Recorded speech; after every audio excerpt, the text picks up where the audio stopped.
Are there any commissioner questions on that need for clarification? No? All right, so we can go ahead and open it up to public comment on this item.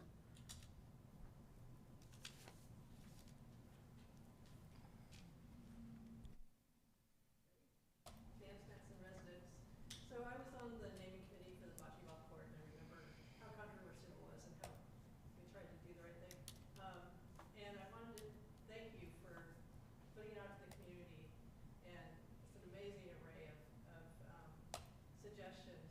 And originally I was way behind Sandy's suggestion of the Mickey and Dolly Community Center to support the Nickelodeons, who were pioneers in our community. But somebody suggested naming them for where they are geographically. So Oak Hill Community Center, Rio Del Mar Park, Ellison Park. I don't know if you remember when our city was pretty young, we had the recreation building and we had the community center gym. And you never knew which one you were going to. So the idea of having it named for the street it's on, I think will help future residents know where to go. So I just wanted to give you my 3.5 cents on that. Thank you. Thank you. Do we have any other public comment on business item number 2?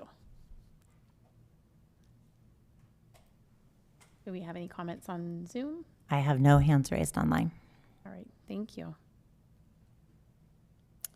So, how would you like us to proceed with this discussion? Chair, Do you what I envision? recommend is that we go through each park individually, look at the recommendations that are provided, and then discuss each park. And if you're able to come to a consensus of that recommendation, that would be great. Like I said, that's not, it doesn't need to be the goal this evening, but at least starting the conversation and reviewing the applications that are before you this evening.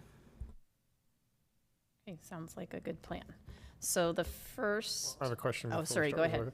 ahead. So question, I know part of the requirements was to submit reasoning for the naming, a certain type of nomenclature for that. Would we be privy to that information? Because without context, sometimes the naming of this doesn't really mean anything to me or maybe other members of this board. So is that something we can have It's actually, access to? Is yeah, it in so the it's packet? actually part of your packet. So there's the staff report, and then there's a memo, and then there's all the applications with redacted information. Got it. Thank you. You're My welcome. apologies.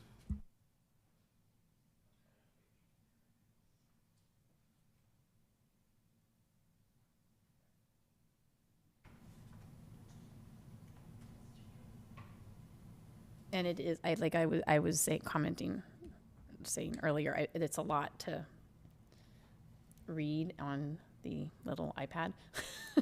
And I was reviewing it as far as a way of sorting it or figuring it out or approaching.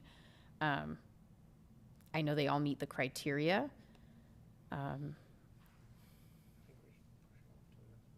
So it might be good. I'm not sure. I mean, maybe we have some discussion and then we kind of come back at another meeting potentially to make a decision as far as a recommendation. That would be kind of something that I might feel a little more comfortable with. Okay, Chair. Timing-wise. Yeah, Is there a time frame for when we need to have it? No, I mean, I know so- we want to get this Right. completed, So but- part of the facility naming application policy, it does state that it could take multiple meetings before we make a recommendation to council. This is a very important decision by this body, as you being the technical advisory committee. So we want you to be well informed as to why these names are recommended by the community, because that's we really, part of each application, what you're going to notice is the information that's redacted is personal information. That's not information we want out in the public. But what you will see is why they chose that name, and then they also provided a brief description. We did require that of them to explain why that met that criteria. In some cases, some individuals decided to choose every criteria. I'll be honest, I wasn't going to go through each of the criteria and highlight what I felt. That really is the community members' responsibility. It's their application. And I wanted you to kind of see, out of the 61 applications before you this evening, there's a lot of great suggestions and reasoning behind that. So if you need additional information to review that, we absolutely can push it to the October meeting.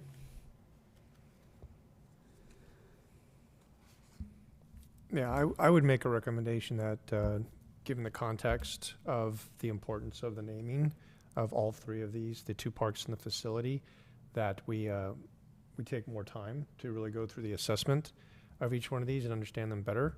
Also allows for Commissioner Griggs to return and have some input on this as well. But I would make a recommendation that we take time to assess these individually and then come back and have further discussion on this in the next meeting. Maybe the recommendation should be a motion at that point. I'll make that motion as well. I make a motion to delay any decision-making on the park naming until future meetings, but definitely push the discussion to the next meeting. I second, for the purpose of us really doing some in-depth review on these suggestions and the reasoning. There's a lot here to process. So then can we do a roll call on that motion then, please?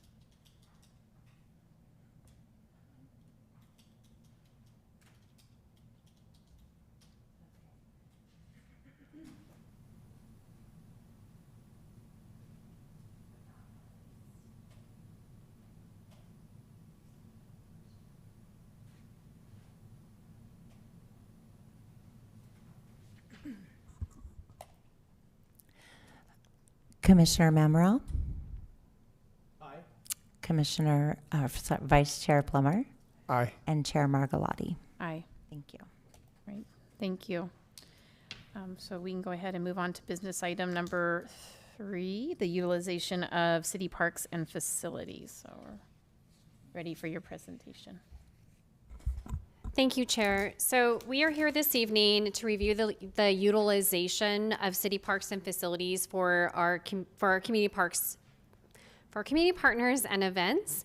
As a reminder, this item was on your work plan for fiscal year 24-25, which was adopted by City Council on June 18, 2024. We'll be focusing on facility rental processes, particularly for our community groups and youth sports organizations. As you can imagine, finding the balance for diverse needs of our residents, nonprofit organizations, partners, and youth sports programs is not an easy task. While we strive to be fair and equitable, consistent and transparent, managing these demands is not a perfect science. Over the past few years, we've worked hard to meet industry standards and best practices while addressing concerns from our community. In the last year, we've updated many long-standing practices although some still operate outside of our current fee schedule policy as we continue to refine our processes. Our goal tonight is to not establish a new policy for these updated procedures, but to maybe explore creating other alternatives, possibly individual agreements with our youth sports organizations to better align them with our current policies. Before we get into that, I really wanted to highlight all the different parks and facilities that we have. As you can see from this slide, we have 3 civic facilities, which includes the Adult Activity Center, the Recreation Building, and the Community Center. Additionally, we have 18 public passive parks, 12 reservable picnic areas, 4 baseball/softball fields, 8 passive grass fields that are still part of the 18 passive public parks. So just imagine those parks being used as fields because they do have large turf areas. 2 open spaces, 6 outdoor basketball and pickleball courts, a Little League complex, 3 tennis courts, 2 pickleball courts, 1 aquatic facility, and 1 dog park and 1 skate park. As you can see from the screen, we don't currently have any athletic facilities. We use the facilities that we have to try to meet the diverse needs of our community, which is utilizing those 18 passive parks, of which 8 of those are used as athletic facilities. And I put that in quotation because we're going to get into that a little bit deeper as we talk about our utilization. It's important to point out that while some of our passive parks have active amenities such as basketball courts and a baseball diamond, this does not qualify them to be athletic fields. Athletic facilities are specifically designed and constructed to withstand high intensity and heavy use, and include additional features like excessive parking, lighting, goal posts, dugouts, bleachers, and scoreboards. Our parks are designed for passive recreational, low-pack, leisurely activities that do not require specialized or intensive maintenance. These parks typically feature open lawns, walking paths, picnic areas, gardens, and playgrounds, which is pretty much every park in American Canyon.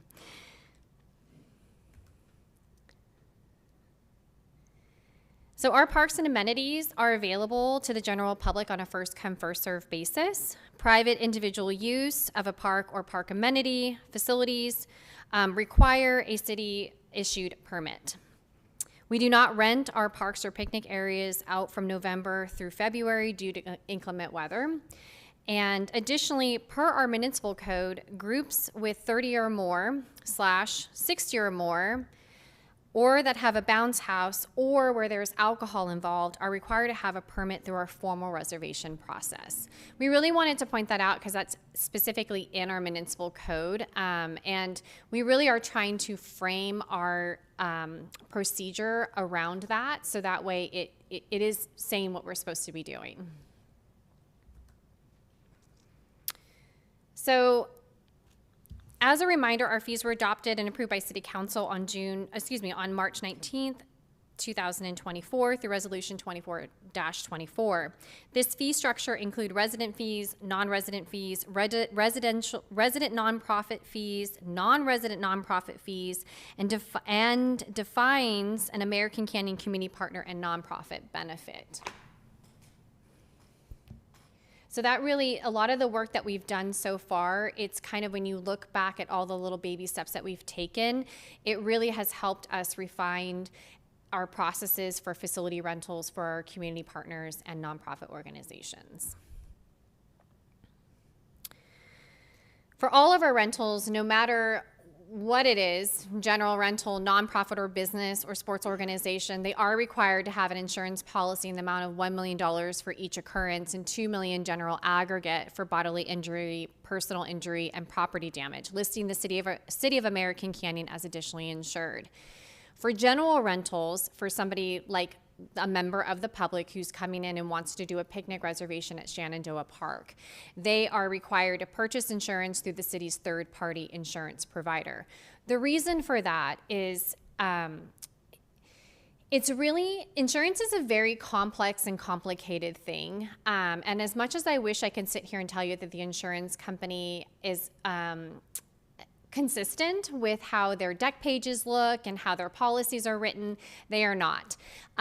When you look at homeowners policy, if you have 3 different homeowners policies provided to you by 3 different organizations, they are written very differently. It just takes a lot of time and energy for staff to go in and try to make sure that those policies are covering the things that we need them to cover. So to save time, energy, and resources, we have passed that fee along to the renter, and that was part of the fee process, as you recall. For our nonprofit and businesses, so if somebody's coming in and they're doing a nonprofit like fundraiser event, or a business is doing a corporate event, we would allow that corporation or that nonprofit to provide a commercial general liability policy.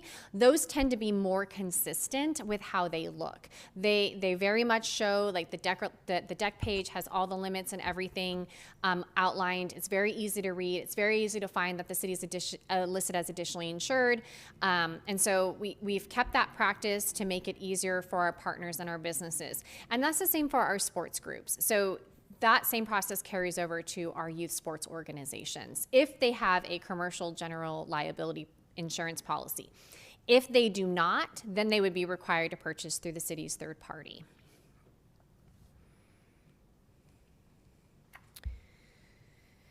So even before we start doing any reservations with anybody, we really do try to prioritize city programs and services first. And by doing that, we program up to 18 months in advance. I know that sounds a little crazy, but we're actually already planning next summer, even though we just got out of summer. But that really is to make sure that we have the facilities that we need to support our programs and services. And in some cases, we do program later, like somebody may get a really great idea, they go to a conference and like, oh, that would be really great here. Sometimes we do have last minute programs that aren't necessarily in the activity guide, but do show up on our website. We do try to accommodate that creativity with our staff, and as long as there's ample amount of time to be able to market and get that information out to the public, that's still an option as well. So city facility rentals, this is just basic. So we're going to talk about first like what we do with our nonprofit organizations, our partner community events, and the general public. As you can see from this slide, there's a lot of information on here. We're going to try to go through this as quickly as possible. But our fees and availability is based off of your residency. And what I mean by that is, there are some facilities in this city that you cannot rent. If you are not an American Canyon resident, you cannot have a picnic reservation. We only rent to American Canyon residents because the high demand of those spaces. And then your facility rental fees are going to be based off of your residency. And it is your residential address. So your address where you live is based off of how you will be paying your fees. And that is because we have identified through our fee policy that our residents pay additional taxes and benefits for the amenities that are here in this city. Applications can be accepted up to 12 months in advance for American Canyon residents and up to 6 months in advance for non-residents. And this applies to American Canyon nonprofits and non-American Canyon nonprofits. The residency still sticks with that too. And then inclement weather. We don't rent any outdoor facility between the months of November through February of each year. And that's just because of inclement weather. We want to make sure that those spaces have time for rest. And we'll get into that more about our field maintenance program that we are piloting. So for public reservations, this is for private individual use. We've already talked about applications. Pretty much, you have up to 12 months in advance, 6 months for non-residents. At the time, so to reserve a date, you have to submit an application and a deposit to reserve the date. And then you must purchase insurance to the city's third-party insurance provider. Rental fees and additional requirements are due 30 days prior to the event. This is going to be a standard across the board that you're going to see in all three categories. And the reason for that is the last thing we want to do is have city staff chasing people. It gets really stressful and very complicated when you have a rental that's a week out and you don't have the requirements of that rental for them to be able to do it. And it opens up the potential of having a very uncomfortable conversation with that renter of saying, well, now you can't have your event and you're a week out. So we've done the 30 days really just to kind of be our benchmark to say, you have 30 days or less, everything is due. Your forms, your fees, everything. The last thing we want to do is chase somebody down. If they do not meet that requirement, the city does have the ability to cancel that event and or make that applicant choose a different date until they can meet that requirement. Now, we are flexible in a world of ever changing. We do try to be as flexible as possible. And if any time somebody comes in within that 30-day window and they want to do a rental, and they know that they can meet those requirements, we will try to accommodate them. And what I mean by that is if they were to come in and it's 2 weeks before their event, everything would be due at the time of booking the event. And we have had that circumstance where somebody has come in and they've submitted their application, they've paid all their fees, and then their event happens 2 weeks later. That absolutely can happen as long as the facility is available and we have staff and we're able to accommodate them. So that just shows that we are trying to work with our customers and trying to be flexible with them in certain situations. So for nonprofit organizations, they need to be an actual nonprofit organization with a valid 501c3, and that is provided at the time within that before the 30 days. And that is for them to also get the nonprofit rate. So you need to have a valid 501c3 to be classified as a nonprofit and to get the nonprofit rate. Again, 30 days before everything is due, nonprofits may provide their commercial general liability insurance. And again, the same thing. If somebody comes in less than 30 days and they're able to provide everything that we need them to do, we can be flexible. Moving on to partnered community events. So this is where it is for the public reservation that's benefiting the entire community. I'm going to use Juneteenth as a perfect example. We partner with the Arts Foundation and Brenda Knight Events. It is truly a community-based event, and that is where the city will work with that nonprofit organization to provide this cultural event to our community. We really do, this is kind of where things get a little bit different because you're providing a public event on public property, and that could be very complicated based off of what you're trying to do. So applications and deposits are required to reserve the date a minimum of 6 months in advance. That is minimum. If you cannot meet that minimum, then you need to choose a different date. And the reason why I say that is when you start providing things that are open to the public on public property, you're going to be required to do additional things. If you're serving alcohol or selling alcohol, you have to have an ABC license that's issued by the Alcohol Beverage Control. If you're going to have food trucks, and here in Napa County, if you have 2 or more food trucks, you're required to have a special event permit that's issued by the public health. So there's many different things that we want to be able to work with those organizations and support them. And this process does include a lot of city support where you will work closely with a city staff person to help meet those requirements. The city facility fees, like the rental fees, are waived, but then any other fees associated with the event will be at the organization's, it'll be the organization's responsibility to cover and coordinate. They will ultimately be responsible for coordinating the entire event. Like I said, city staff will be there to support them, but we are not the ones who are going to be the on-site coordination. We're not going to be booking your food trucks. We're not going to be getting your insurance. We will tell you where to go. We will provide recommendations, but really it is up to the organization to do all that if they are going to be putting on this event. Are there any questions so far about this process? A lot of you are nonprofits and already used to this process, so I would hope that you wouldn't be shocked or surprised. All right.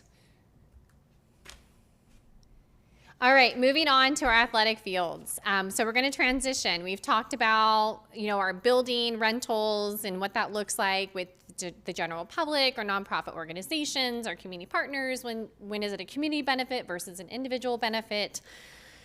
And now we're going to move into our athletic fields. So the city works with 3 youth sports organizations, the American Canyon Little League, the American Canyon Youth Football and Cheer, also known as the Junior Wolves, the American Canyon Athletico. This is not unique to American Canyon, but our youth sports within our community have evolved from being seasonal to year-round. The city is committed to supporting these programs. However, the year-round demand, growing participation, and the need to maintain the longevity and health of our grass fields have made fair and equitable field allocations increasingly challenging. This has really come to light. We work really closely with our groups, and we do, like many members of the public, they express things that they would like to see changed. And so we've really tried to listen to that, and we're really trying to change our practices to make our field experiences better. So like I've mentioned above, we do not have athletic fields. However, we use 8 city passive parks for athletic use. This includes 4 parks in the landscape and lighting district. So you have Shenandoah Park, Main Street Park, Monte Carlo Park, and Silver Oak Park. So those passive parks are in special assessment areas where those residents pay special taxes to maintain those passive parks. And then you have our community parks, which is Community Park 1, Community Park 2, Kimberly Park, and Northampton Park. So it's really important that we understand the difference because we've made some changes here. For our LLAD parks, those special assessments, your assessments pay for the maintenance of that park. So anything, and again, the maintenance for a passive park, we're talking the grass, the flower beds, for leisurely use. So people walking the paths, pruning the trees, watering, mowing, weeding.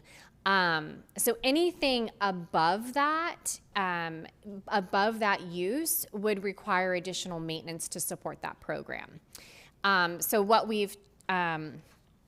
I just really want to make sure that we're understanding the difference between a passive park and a active park and an athletic park, because it's really going to come to play when we start talking about the maintenance of this and fees and things. So again, it's also important to remember that Kimberly Park, Main Street Park, and Monte Carlo Park are flood retention basins. And they are offline from November to roughly about March. This past year, we actually could not get on those fields until April, which they were underwater until April, which means they were not available to anybody, either public or private. And then for even to get them online to use, we had to take them offline to start doing some maintenance to them because they've been underwater. So it's just really important that we understand kind of the nuances and challenges of each of these facilities.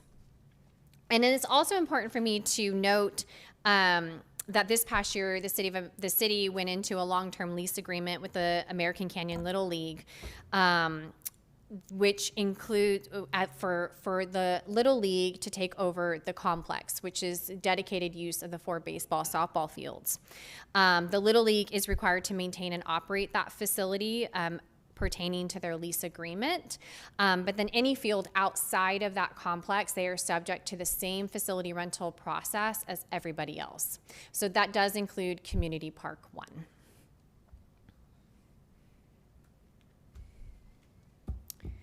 So field reservations, so scheduling and prioritization. This, again, it's very similar. Each of our groups, we work with them. They're required to fill out a sports field application. They submit that to us for review up to 6 months in advance, and no less than 2 months prior to when their program is starting. And that's when they put in their desired dates, times, locations, and then we work with them and figure out where we can accommodate them based off of their need. We really do try to prioritize their use, and like I mentioned, a lot of these sports programs, they offer year-round programs. It's no longer seasonal. You're dealing with fall ball, spring ball, regular ball. Then you have, football clinics in the summer, and then you have regular football, and then you have soccer, you have your fall, you have your spring, you have your winter. So for us, we really wanted to have something that can help prioritize those needs. And so we really, we've aligned with the California Interscholastic Federation of Play, which sets the priority for traditional sports seasons. So what I mean by that is spring is for baseball, fall is for football and soccer, etc. Once those primary needs have been met, if you are a program that operates year-round and you're operating in a season that may not be a priority based off of the CIF, you would become secondary. The primary organization would get the priority, and then we would move over into the secondary organization and try to accommodate them that way.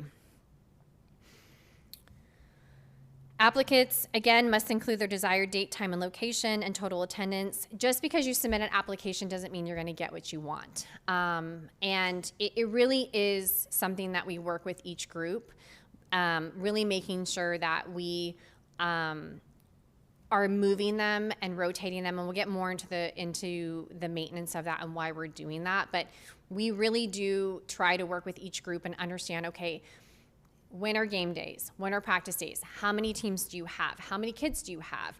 And we really do try to work with them and give them what they need. But it is a challenge. These groups are getting larger, and they are growing, and in some cases they are exceeding the facilities that we're able to provide to them. And that is a reality. That is a reality that we do need to identify.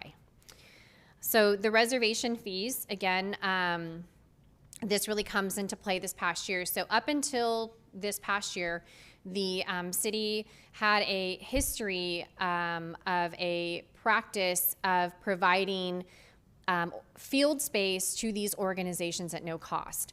There is no policy that backs that. There is actually currently right now that practice does not align with our fee structure policy. We do have fees for our nonprofit organizations for field use. And so we know that that's a practice that we do need to address and we need to figure out, and hopefully that will be something that we talk about this evening.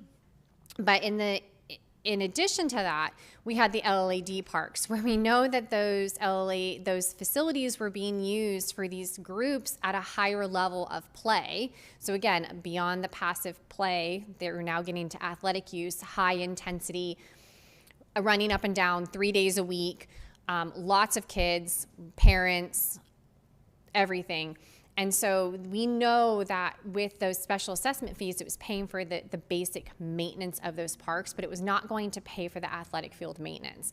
And so what we've started to do was charge any group that was at an LLAD park. They would pay the fee for that park, and then that fee would be split between the city and the LLAD. So that's really something that we've changed this past year to make us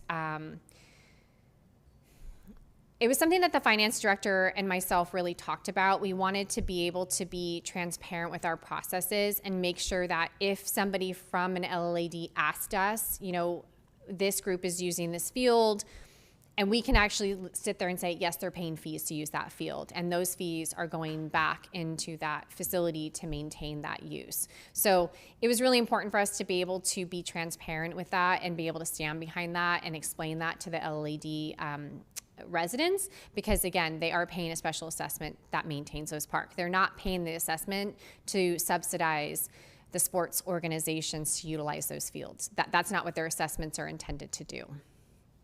So again, that includes Shenandoah Park, Silver Oak Park, Main Street Park, and Monte Carlo Park. And those fees are split between the city and the LLAD. In addition, this past year, we are requiring our youth sports organizations to pay a refundable deposit of $2,500 per season. This really is important. It comes into play not only if the facility gets damaged and we need to go in and fix it, but it also covers incidentals. And what I mean by incidentals is there are many times where there is a lot of time and energy that our staff spends working with these groups, not only with the application process, but also the day-to-day. We go around, we look at fields. There's times when soccer goals are not put away, garbage is left behind, and city staff either are being called out there to respond, or we have to specifically ask city staff to go out there to move the soccer goal so that way they can mow the field. So at any time there is something like that, we deduct an incident from that deposit to cover that staff time. If at any time throughout that season that deposit gets down to $500, we require that organization to replenish it up to $2,500 so that way we can get through the rest of the season. That has seemed to work. It has seemed to really express the importance of being responsible partners and taking ownership of your equipment and making sure that when we say you need to put your stuff back in a designated location, that is the organization's responsibility to do so, not city staff's responsibility.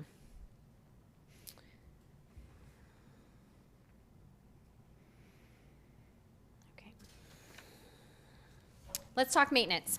So after receiving feedback from our youth sports organizations, we started a new pilot program at Kimberly Park and Community Park 1 this past year. This program included introducing seasonality to our fields, rest periods, and providing a higher level of park maintenance to help support the athletic field use. When I say a higher level, I need to characterize that. We have limited resources. We have limited staff.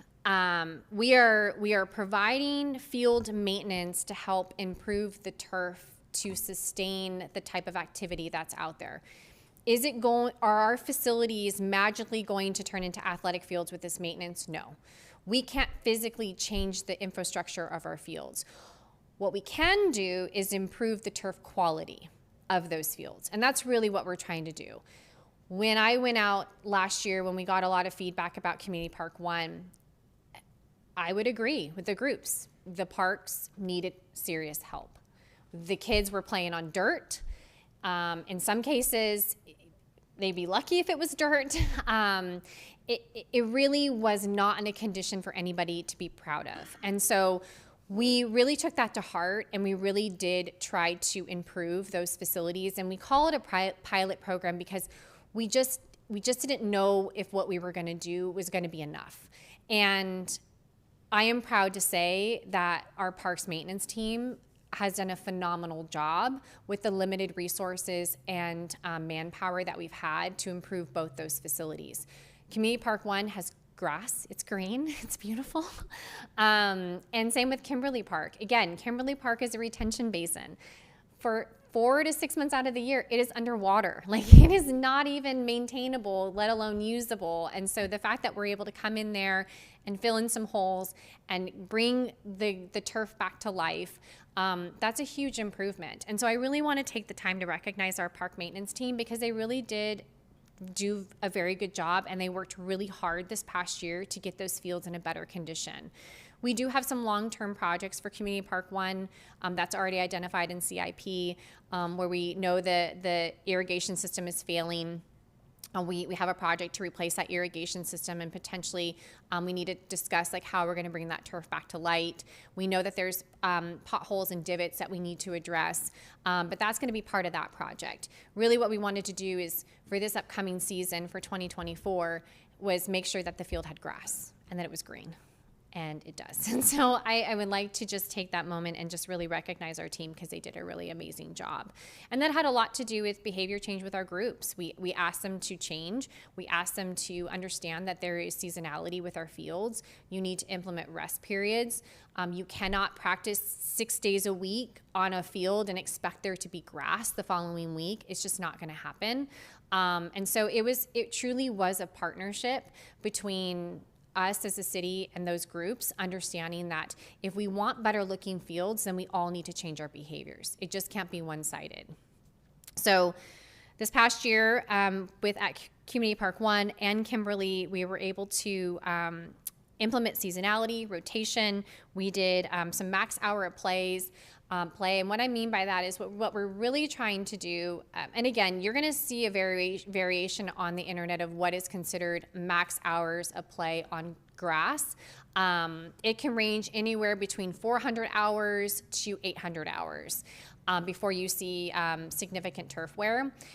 We've set it around 600 to 700 hours, which we're not really doing that right now. And so I think that's why you're also seeing some improvement because, again, we've implemented seasonality, rotation, maintenance, downtime, resting. So you're seeing some improvement in that turf wear. So based off of the maintenance schedule, this is kind of what we've come up. This is a really terrible slide to be up here for anybody to see in the public, but if you're at home, it's great. You can see it. So this is all 8 parks that are used by our user groups. And as you can see, from November to February, all of our fields are closed. We are closed due to inclement weather. It doesn't matter what sport you want to do, it's closed. If you have rainy weather and you're out on your turf with cleats, you're going to rip that turf up and you're going to destroy it.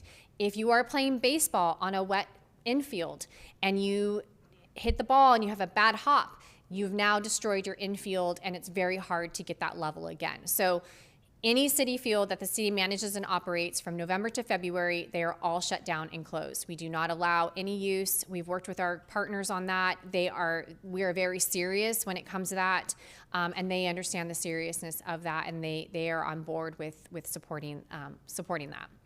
From March to June, that's where you're going to kind of see some of the athletic play come back. You have ACLL at Community Park 1. You have AC Atletico at Com Park 2. Monte Carlo, AC Atletico at Northampton, Silver Oak. And again, Monte Carlo is it's a flood retention basin. So that's kind of something that even changes a little bit. And then you're going to see another maintenance from June, July, maintenance and resting during that period. And then you're going to see some heavy use come back from August through November with with the Wolves coming in and the AC Atletico coming in. So that's kind of like our pilot program of what we're trying to do and find the balance with making sure that we're rotating fields, we're implementing maintenance, we're implementing rest, and recognizing the challenges for each of the facilities because they all have various nuances that come with them. Again, I also wanted to highlight in 2023 what the city was doing with our group. So for AC Little League, again, this is outside of the complex. Does not include hours that are inside the complex that we now have a long-term lease. So this is during the baseball season. We have provided 643 athletic hours for roughly 300 kids, which equated about $7,716. For AC football, that was 403 hours, which roughly was about $4,800. And then for AC Atletico, for the full year, for their full season, 899 hours, which is roughly about $10,788. So that is, I think it is important to recognize the city's commitment to supporting these organizations and how serious we are of trying to make sure that we are meeting the needs. But there's some areas of opportunity that we really wanted to make sure that we highlight tonight. So we're not asking to create a policy this evening. What we really want to kind of potentially venture down is we went into a long-term lease with AC Little League, and it is a great agreement. It outlines who's going to maintain it, the relationship, the partnership, fees, all that great stuff. Our process of what we're doing right now, the great thing about it is an internal process and it allows for flexibility. So if we need to make a change to our facility rental rules and regulations, which we are right now, for instance, I'll use an example. This past weekend, we had a picnic reservation that brought in a pop-up tent. And I shouldn't say a pop-up tent. They brought in a car tent and they installed it into our park. And we didn't have anything in our rules and regulations that would even notify or tell us that they were doing that. And so because the way that our facility rental rules and regulations are written as a procedure versus a policy, it allows city staff to be flexible and make changes to that, which allows the document to be a living document and allows us to make adjustments when needed. And so we're actually going to go back through, we're going to be implementing something on our application that says only 10 by 10 pop-up tents are permitted. Anything above that, you need to get permission from the city, because in some cases, a lot of those tents, if they're a certain size, you actually have to have a fire marshal come out and inspect it. And so those are the kind of things where we don't want to make our rental process a policy. We'd like to keep it a process. What we are recommending this evening is for us to be able to continue to work with our youth sports organizations and potentially venture down into an agreement with the other two. We have a great agreement with the Little League. We think we went through an extensive negotiation period. Lots of great information is in that lease. What we would like to do with our other partners is have an agreement with them, so that way we can customize those agreements to each of those groups, because again, each group has different needs. And that's how I think that we're going to be able to kind of continue this momentum and really strengthen our partnership. So for you this evening, that is it for my staff report. We went over facility processes and procedures for buildings, nonprofit organizations, and then also our field use with our sports organizations. And I am here for any questions you may have. Thank you. Thank you. Are there any commissioner questions on the presentation or questions, clarifications?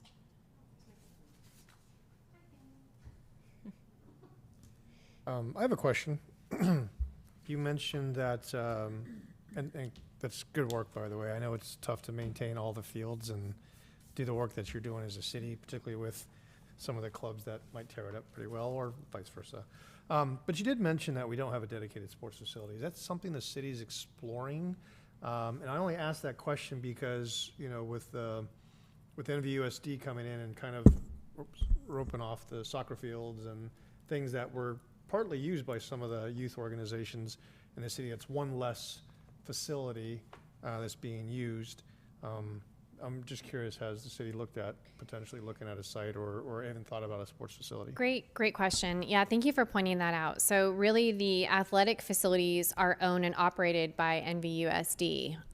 They have the track, they have the synthetic turf fields, and those are rentable spaces. Like if you wanted to come in and rent them, you can rent them and you can pay the fee to use them.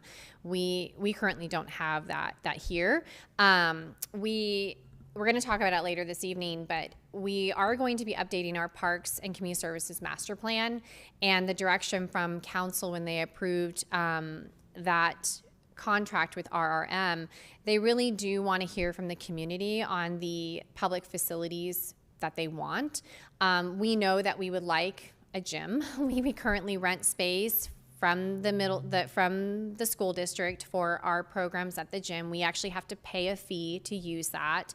And in some cases, there are times where they, even with a confirmation and a reservation and we paid the fee, they still kick us out.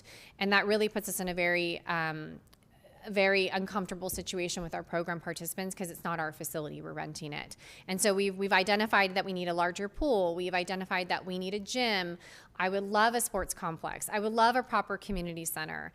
So we're really, there is going to be an opportunity for public engagement to ask this community the type of facilities that they would like to see here. And so yes, that there will be a process to be able to do that through the master planning.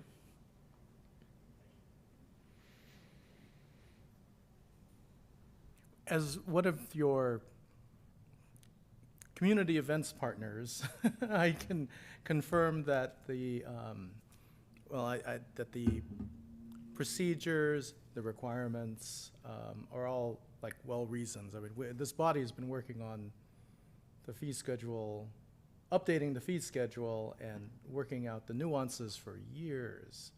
So I can confirm that it works pretty well. Is there an opportunity at this meeting to talk about tweaking a particular aspect? It really, you can absolutely bring it up and I can explain to you why we do what we do. Mm-hmm. We really, our facility rental process, we've tried to align with industry standards and best practices, mm-hmm. But we are always open to feedback, and in areas where we can make improvements, we absolutely will try to do that. Okay. Well, here it is. Okay. There's a requirement for the partner community events to have an additional restroom and hand washing station for every 60 people at the event. So here's the nuance that the Art Foundation has run into, specifically for the Pumpkin Path event. At that event, which lasts about 4 hours, we don't have 60 people there at one time. The rationale for this requirement, I understand. We want to have 2 or more bathrooms when there are 60 people attending the event. And I'm just wondering whether there's any room for tweaking if it's, let's say, if attendance is kind of staggered. If there's 20 people, 30 people at any one time, whether that's something that we can talk about with the city. You know, in a 4-hour period, yes, about 120, 150 people will attend over a 4-hour period. You know, we're finding it's 60 people at one time just doesn't happen. Well, let me explain to you why we do that. It's actually not to make sure you have 2 restrooms. So Wetlands in particular sees about 64,000 people a year at that park. All right, so that's a lot of people. We have 1 restroom for that type of use, for just day-to-day use, for residents, and again, it's a regional draw. So we get, if you divide 64,000 people by 365 days, it tells you how many people per day are at that park. And that's just basic use. That's not special events. That's just basic people going down there, riding their bikes, using the gym, bird watching, whatever they do down there, passive recreational use. We clean those restrooms 3 times a week. Mondays, Tuesday, Thursdays. It's 3 times a week. So it doesn't happen every day. And so what we were noticing in particular when there's events down there, if there's an event on Saturday and they're not coming in until Monday, the toilet was almost overflowing. And so what we were requiring are those groups that have 60 or more people, again, because there's an impact. It doesn't matter if it's a fluctuation between 4 hours. It's still 60 people that need potentially to use the restroom. On top of the day-to-day use, which that restroom is really there to support day-to-day use. It's not there to support special events. And so we received a lot of feedback from the community on the Monday, or even on the Sunday. We would come in and we'd have a ton of messages that the toilet's almost overflowing. You know, it's disgusting, it's dirty, and yes, it's a portable restroom. It's not going to be the best all the time.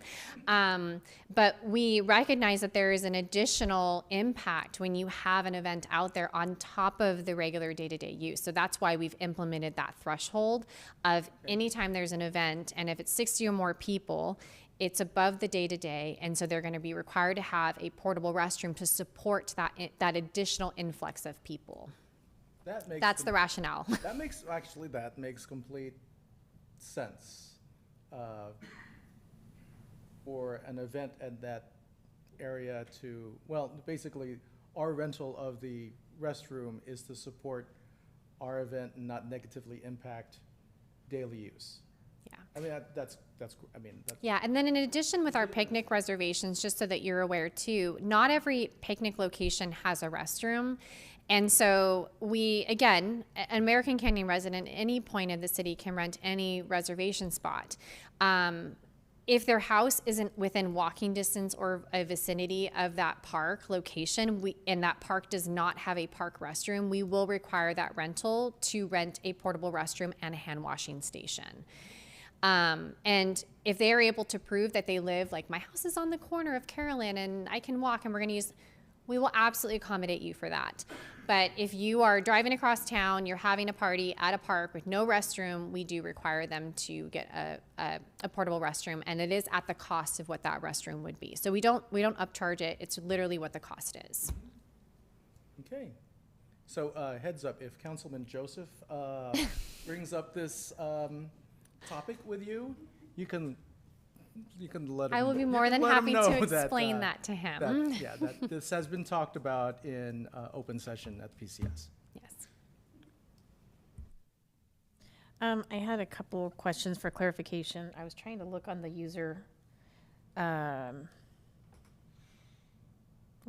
going back to the 2023 graphic with the free allocation, with the city allocation of what the nonprofits benefited from for free use of the fields.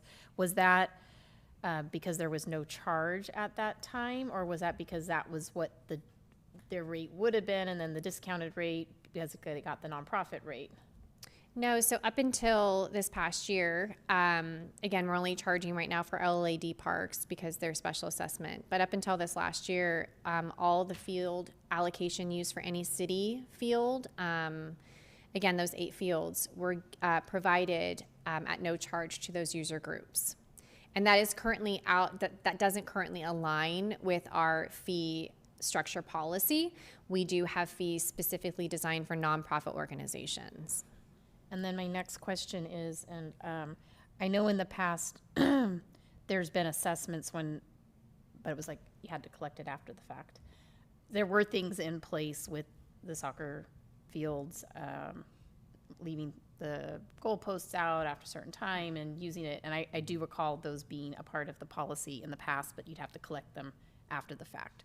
So the $2,500 deposit, when does does that take effect in 2024? I don't see it on the This year, fee schedule. yes. So, It yes, started okay. this year. It's a deposit that we put, it's not on the fee schedule because the deposits don't have to be on a Right. fee It's on the schedule. rental user agreement. Right. Yeah. It's part of their agreement. And again, they get it back as long as there's no damage or incidentals that occur. We collect that at the beginning of the season because again, the last thing we want to do is chase people down. Right. And we do really try to work with our groups. Like we call them, we talk to them, we email them, and sometimes it's chronic where it's just back to back to back to back. We had an incident out at Silver Oak. There were broken goals that had been out there for a couple days. And that's a public safety issue. That's public park. A kid can come by, they can cut their hand, somebody can fall on it. And so that would be considered an incident where we would deduct from their deposit that they are not disposing of their trash appropriately and so on and so forth. So we do try to work with our groups as much as possible, and we communicate we communicate with them, and we try to give them time to be able to address the issue. And we do try to work with them. And then I think one more question. So I like I said, I do recall there always being something in the rental agreements as far as fees. What's common practice in the industry as far as collecting a deposit from a user group? Not necessarily. I know there's deposits on the rentals. In general, I know we talked about the indoor facilities, but as far as the outdoor facilities and sports. Yeah, so in other cities that have relationships or that have organizations that use city facilities for their programs, they pay a facility rental fee and they pay deposits. In some cases, some of those organizations expand beyond one city. They go into multiple cities. So it really is dependent on what that city policies and rules and regulations are. So it's kind of like you have certain things for your city that either fits your municipal code or like what you can do to support based off of your resources that you have. But it is a pretty common practice that the organizations rent space, they pay for that space, and they pay a deposit. Thank you. Just a follow-up question on the facilities. So facilities are any field space booking. On the cancellation policy, if you can just clarify this, because maybe I'm reading it wrong. It says that 7 business days after securing the facility rental, the refund deposit will be forfeited and retained by the city if there's a cancellation. So hypothetically, if I book 6 months out and 7 days later, I'm like, this isn't going to work, I lose my deposit automatically? Yes. Yeah, and so what we try to do, again, what we're trying to prevent people from doing is taking days off of line that are just trying to hold the date. You get that a lot when you don't have like a recourse to that action. And so we tried to be, again, generous. 7 days is very generous. In some places it's, if you book it, you don't get it. And so we try to be generous with that. We actually did have an incident, and this is kind of another thing that we're going to be talking about, changing our cancellation for our facility rentals. So we had a bit of an incident where a group came in, it was less than 30 days. So if you look at less than 30 days, you don't get anything back. It was less than 30 days. They ended up submitting their application, paying for everything. And unfortunately, there was a death in the family 2 days later. And so they called back and they said, I see the 30 days, but I'm also within the 7 days. And I'm like, well, technically yes. And so what we compromised on for that incident was we would refund everything back except $50. And the $50 just covers the staff time, the administrative costs that it took to process that application, put it in the system, work with the applicant. And so they ended up getting everything back but $50. And that really was just to cover our staff time of the processing and refunding. And so that is going to be something that we are going to be implementing into, again, a change, right? So that was a nuance that we hadn't experienced yet. We wanted to be flexible and we wanted to be customer oriented and we wanted to be sympathetic to the situation. And we know that it's not like, we know that we don't want people to abuse it and take advantage of it, but we also want to be human.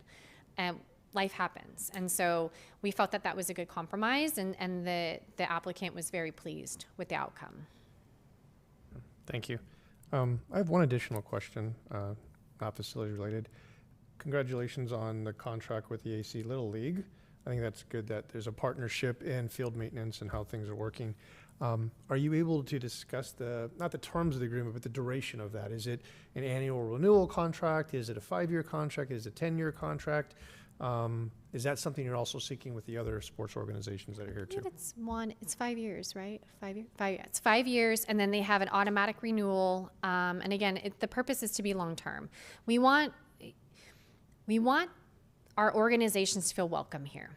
We want them to know that the city is supporting them, that there is no intent to feel or make them feel like they're trying to be pushed out. That's not our intent here. We recognize the long-standing roots of AC Little League and the other groups in this town, and we want to celebrate that. It's AC Little League in particular has been here for over 50 years, and we want to support their success, but we also want to make sure that we're taking care of we're protecting city infrastructure and being financially or physically responsible, right? So there is a balance. So their lease is written in a way, it's for 5 years. They're responsible for the facility. They have exclusive use for that facility. There's certain other terms and conditions that are written into that. With this agreement with these other groups, I don't know if it's going to be at the same level as AC Little League, because AC Little League, they could be confined at a complex, right? AC Atletico is at 8 different fields. It's really hard to do that at 8 different fields. So will it be at the same magnitude as AC Little League? Probably not, but it will be with the same intent to support them, to continue to have that program in this community the best way that we can, and also be physically responsible with our resources and with our infrastructure of our facilities. That's our intent. No, perfect. Thank you. And just one other point, and it may not fall under your jurisdiction, but are they going to improve or add parking to the Little League area? Because I know people park all over the side of the grass and the dirt and the ditch and whatnot. As of right now, there is no plans. There is plans. So this past year, the city and AC Little League, they went in and got a grant, and so it was a match for match. And so the city, again, it's our property, so we have a responsibility of maintaining that property. AC Little League operates and maintains it. So we work with them, and in some cases, we give them money to get the things done. And so we had an agreement with them. They fixed all the fences. We came in and we did some repaving. We're trying to do the recycled water for those fields. Right now we're using potable water. There is a project coming in to make those fields on recycled water. So once that's done, we're gonna finish the concrete portion out of that property. We hope out of the master planning of just updating the master plan, we hope that we are able to re-envision the former Napa Junction Elementary School and really turn that into a proper community center. But that's going to take community involvement, engagement, and really kind of identifying what the needs are. And I would assume that it would include parking to accommodate those amenities, because again, Kimberly Park, again, is not an athletic field, even though it's used as an athletic field, but you can notice the size of the parking lot. It's in a neighborhood. It's a smaller parking lot. It really doesn't support the type of use that it has. And so we really want to make sure that the parking, whatever amenity that we put in there, the parking will be substantial to support all the many activities that are over there. But again, I don't make that decision. That's up to this community and what comes out of the master planning for that property.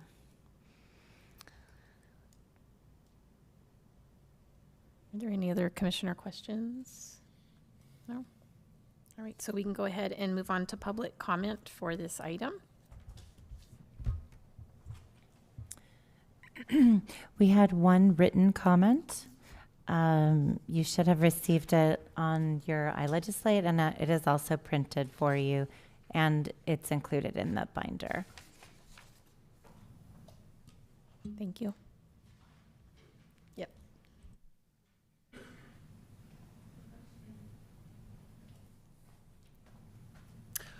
Good evening. I am Rob Hall. I'm with American Canyon Little League, part of the board of directors. So I just wanted to express the gratitude of working with the city staff on the agreement, the five-year agreement for the use of the space. We very much appreciate the work that was done to get that in place and the work the city's putting in place for the pavement, which is much appreciated in what's been done, and looking forward to the completion of that and the recycled water. As you stated before, 50 years of history. It's great. The history, the people that come through there, we have third-generation players going through our league right now, and see the community response to that has been a great thing. We also have various cities that come in and talk very positively about our fields, our league. We've hosted section tournaments. We're looking to host state tournaments with the Little League. So it's been a great partnership with the city. There's always little bumps along the way, but Ms. Akita's team has been great at communicating with us. And as stated earlier, we do use other city fields as well for practices, and can definitely support the work that's been done to improve the maintenance of those fields, to help with the safety side. That has been our biggest concern with some of the parks that are outside of our control, is just the safety of the players. That is first and foremost our concern. Secondarily, we talked about comfort of some of the spectators that come through at times. And thirdly is just the perception of American Canyon to other cities. In our upper division, we use Compark 1, and we host teams from Benicia, Napa, St. Helena, Concord, kind of all over the area. And we want to show well as American Canyon. So continued support for that is very much appreciated. I know the team's worked hard to get there. I know we're still working through other details of how we could better partner with the city, but appreciate the work the team's done. Thank you. Thank you. Are there any other public comments? Yes, there are. Come on up. Good evening, Beth Marcus. I just have a question, Ali, you were talking about the pop-up tents.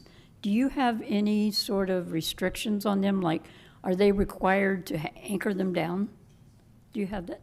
Yeah, so that would be in the facility rules and regulations of what we would require them to be anchored down, not necessarily staked. We don't want anybody staking. We'll probably require them to use some other mechanism like sandbags. We don't want water buckets. I don't want any children falling into water buckets. And we don't want stakes because we don't want them to stake into the irrigation system. But we're definitely going to work on those details and require them to be tied down in some shape or form because we don't want them blowing away into the park. Good. I say this only because with our meet in the street, we had an incident, and it's like, okay, from then on, we said sandbags because it could have been really a detrimental outcome. Absolutely. And then one other thing is sort of a pipe dream, but I know IKEA is moving out. Can't we use them for a sports complex?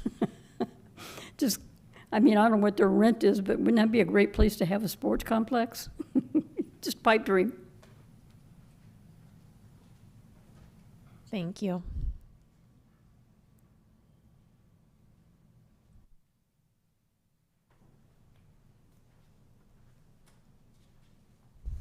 Hi, my name is Jose Naranjo. Sorry, I'm stepping in for Ian Smith, our Director of Coaching.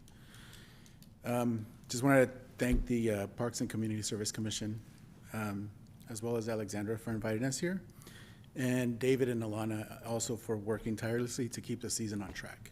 So I'm sorry I'm reading off of notes because it was kind of last minute. I have to step in for Ian because he had a prior commitment he couldn't reschedule. So just a quick note about us. AC Atletico is a nonprofit soccer club offering competitive travel, rec, futsal, and academy programs year-round, ranging from the ages of U6 to U18. We are also in our second or third year of men's semi-pro club that we're doing as well. We were founded in 2011, the comp, and rec in 1999, formerly AYSO. We've graduated thousands of local athletes and are committed to offering high-quality, low-cost, affordable youth programs. One of those athletes is one of the commission members' son. Unfortunately, we're facing significant field access pressures, primarily due to the closure with no sunrise in sight of ACMS. So we usually do our comp games there at ACMS, but they've closed it. We have no idea when it's going to open. So we're really pressed for fields right now. This, in conjunction with Kimberly being closed during the winter and spring due to inclement weather, has resulted in a contraction of the footprint that we support. We currently serve approximately 300 families, whereas normally we would be serving upwards of 600. These families are still playing, just not in American Canyon. We're asking for basically help from the commission as well as Parks and Rec, short-term goals and long-term goals as well. Short-term, just to ensure access to Kimberly across spring and fall, and if possible, increase the access days restricted to 3 days per week currently. Long-term, we're looking at opportunities to work within the community to partner on additional field capacity. And as a favor, we're asking the PCS Commission to hopefully help us work with NVUSD to reopen ACMS. It was closed, we're gonna work on fixing it, repairing it. So it was closed for the last, almost a year, I think, and it never reopened, it never got fixed. So, and that's about it. The only thing is, Little League is so old that I played Little League there.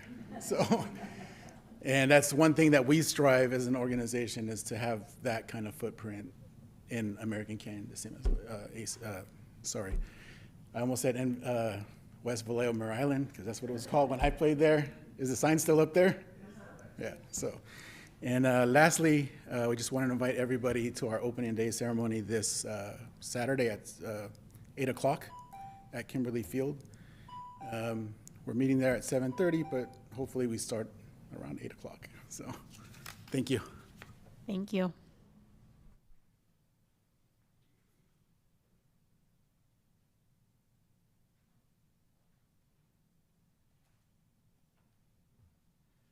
Good evening. My name is Amadeo Maldonado. I'm the American Canyon High School ladies soccer coach, as well as the American Canyon Middle School soccer coach. Little history, I coached at Justin Siena for about 7 years as well. And not a graduate from Gonzaga University, but a former player there for soccer. So I'm very proud of what I've accomplished, and this is my second year here at American Canyon. I've known Jose and Javier and everybody for quite a long time, Coach Ian as well. We're facing some serious issues with the Napa Unified School District. I've left several messages. I've emailed.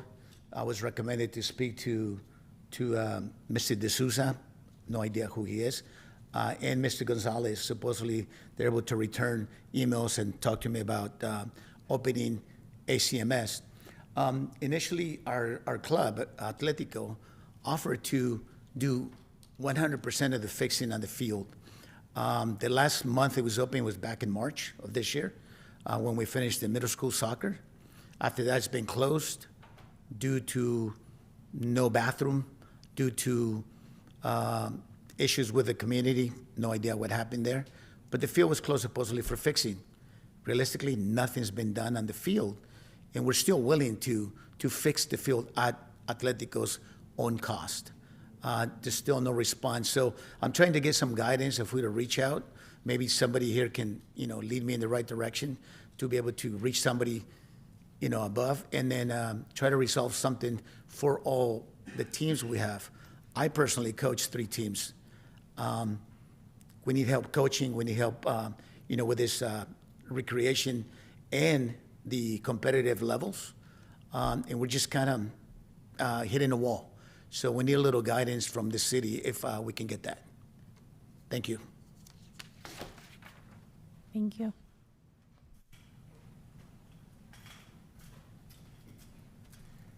Hi, my name's Alejandra Quinones. I'm here representing the Junior Wolves.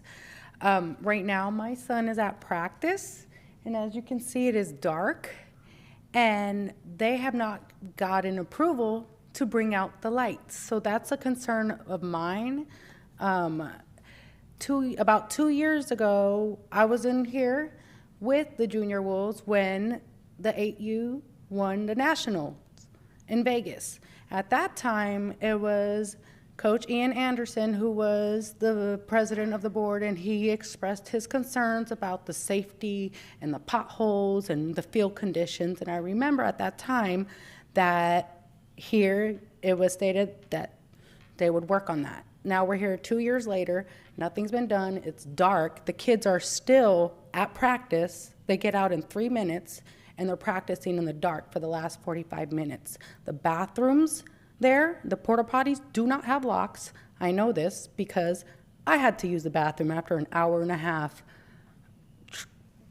traffic to get to practice. So it's a little frustrating as a parent seeing the field conditions, bathrooms can't be used, the kids are practicing in the dark.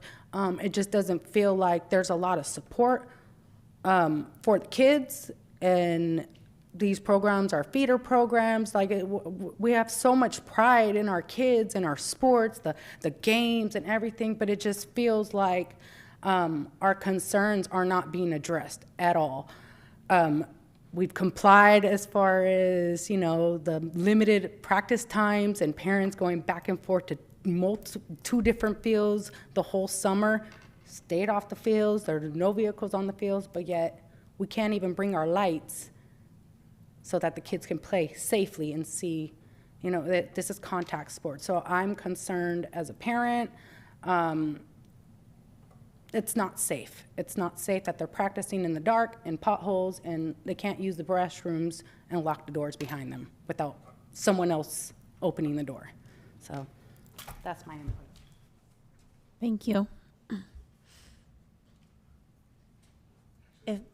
If I could ask everyone who made a comment, I need speaker cards from you so that I can spell your names correctly in the minutes. So before you leave tonight, you don't have to do it right this minute, but if you wouldn't mind just filling that out, and you could throw it in that tray and I'll pick it up.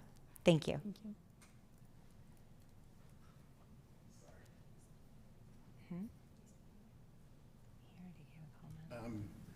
As far as what Ms. Quinones was talking about right now, so this is a conversation that we've had internally at Atletico, and seeing that you brought up the possibility of exploring of getting a sports complex at some point, we've talked about proposing to AC Little League as well as AC Wolves of maybe getting together and organizing something to where we can actually get a sports complex. Because I know baseball has fall ball, football's becoming year-round, we're year-round. We don't have any fields that are lit. And to be honest with you, in American Canyon, sports is it. There's no movie theater, there's no bowling alley. There's nothing for our kids to do besides our sports. So I would encourage the city, this commission, to seriously consider getting a sports complex. One sports complex that I have in mind that would be perfect for our city, if you guys have ever been to Woodland. Woodland has an all-weather turf field that the turf for the infield is brown, right? So I don't think they do baseball, I think they do softball there. But it's basically an all-purpose field for soccer, football, and softball, I believe. But everybody uses it. And like I said, instead of having dirt on the infield, they have brown-colored turf. They have soccer goals on wheels to where they wheel them in and out after games and stuff, so then football could come and use it. So I would encourage the city to maybe explore something like that, maybe taking a trip up to Woodland and looking at that field and seeing if there's something that, I don't know, when we get these, these big companies coming to build all these apartments, all these houses, like, hey, you want to build here? help us build us a field for our kids. So that's about it. Thank you. Thank you. Is there any other public comment or anyone on Zoom that's appeared? There are no hands raised online. All right. Thank you. Chair, if you don't mind, I would just like to respond pertaining to the Lights at Community Park 1. We just received requests from the AC Wolves to put their lights out today, and we are working with the coaches on getting that accomplished. Pertaining to the restrooms at that facility, I'll look into that because the park bathrooms should be open for their rental. Thank you. Thank you. Are there any other commissioner comments, questions, wonders? I have one. Looking up for ACMS on measure A2. It's A2, right? Track replacement is on there for the middle school. Do you know anything about if that's why it's closed? Because I'm just wondering if they're getting ready to do the track, because it is on the bond measure that just passed for that. I am not aware of any Okay. project. What I have been following on social media, which is not very much. I mean, if you start getting your news from social media, then that's probably a problem. But what I have seen from a response from a board member of NVUSD, the reason why they put the fences up and the gates up is because for school safety, and that there looks like they're going to be mirroring the practice of what's happening over at the high school. Like the public can't access those fields unless you rent them. I know from our own personal use, for us to be able to use the gym, the city has to rent that space and we pay for that space. And so based off of the information that I have seen online on social media from the board members, is I believe that's the same practice that they're going to be implementing at the middle school.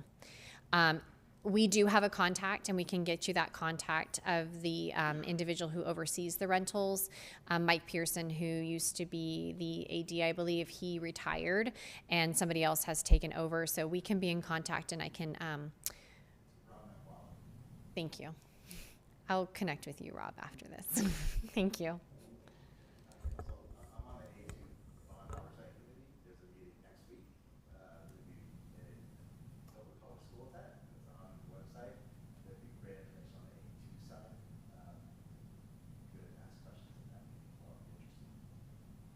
Perfect. Thank you, Amadeo. Did you hear that?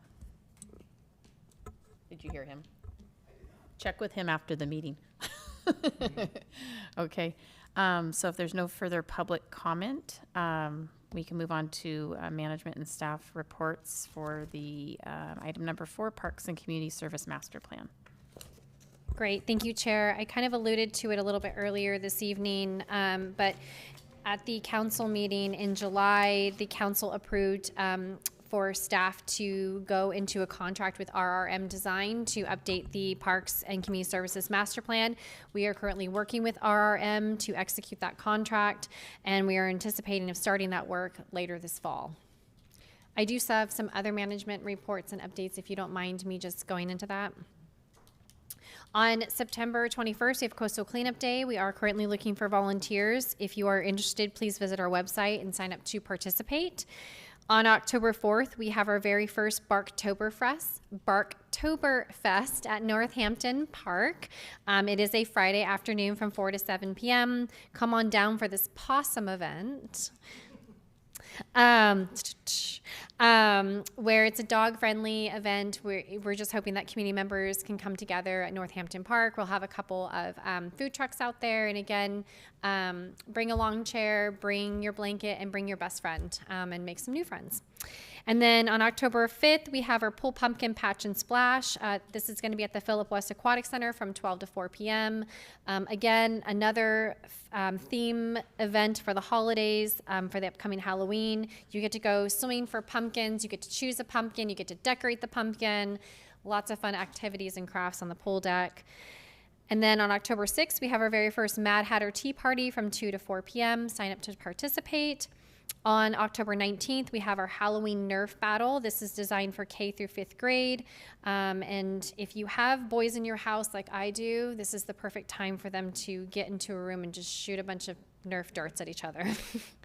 And then don't forget, mark your calendars for Veterans Day ceremony on Veterans Day, which is November 11th at the American Canyon Middle School at 11 a.m. And then lastly, Magic of the Season is going to be this year on Friday, December 6th. This is going to be at Shenandoah Park from 5 to 8 p.m. This is in partnership with the American Canyon Chamber of Commerce, where they are going to be bringing the holiday market. We'll do our tree lighting. We'll have community performances, food trucks, and everything just to celebrate the holiday season. Thank you so much. Thank you. So we can go ahead and adjourn the meeting at 8:07 p.m. Thank you.